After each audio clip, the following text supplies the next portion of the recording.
Detroit Become Human was produced over a period of 4 years. Here in Paris, we have a team of about 180 people. And to that, we need to add also all the outsourcing with our partners in the Philippines, in China, Vietnam, and in India.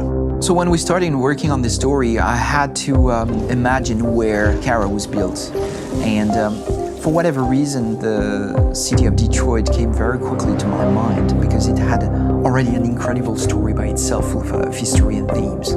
So we traveled there with the team and we were really moved by what we saw, and we could really feel the desire to fight and really be born again. And we just continued this curve, this growth, and just imagine what Detroit would be like if the Android industry was, using these huge factories to build androids there.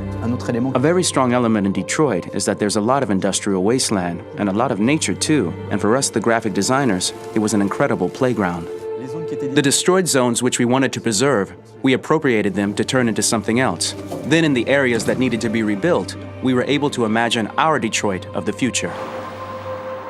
We didn't want to make a science fiction universe, but a world of anticipation.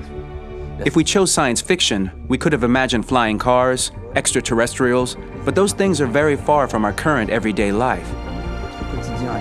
Anticipation is more about gleaning from our contemporary reality, the one we know, because Detroit is set in 2038, and 2038 is tomorrow.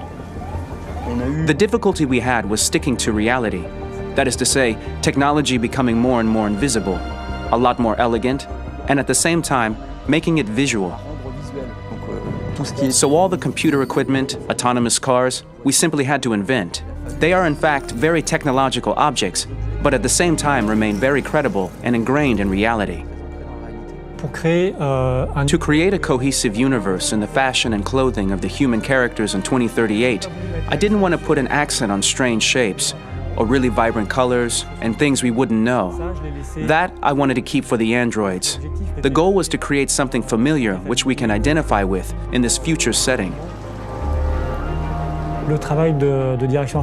Working on the artistic direction for the androids was a bit special because this is a project about the place they could occupy in the human world. It was out of the question for them to be too beautiful or too perfect. They had to correspond to every social class, rich and poor. Inspired by everyday utilitarian clothes, I brought a modern touch by adding dynamic display surfaces, the armband we can see on the side, the triangle on the front and back, and LED. Like that, there's no confusion. Wait. You're sending an android? All right, ma'am. We need to go. You can't do that. Why aren't you sending a real person? Once we cast the actors, we travel to meet them in order to scan their faces. We record the structure of their face with the scan. And we record the colors and patches of skin with photography. Once we have this information, we will use this as a basis for modeling and creating the characters. The artist will make it more realistic, but will also enrich it.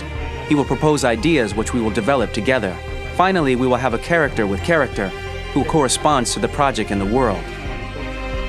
When the actors come to Quantic Dream, we show them the design, what their image will be, and what they will look like in the game.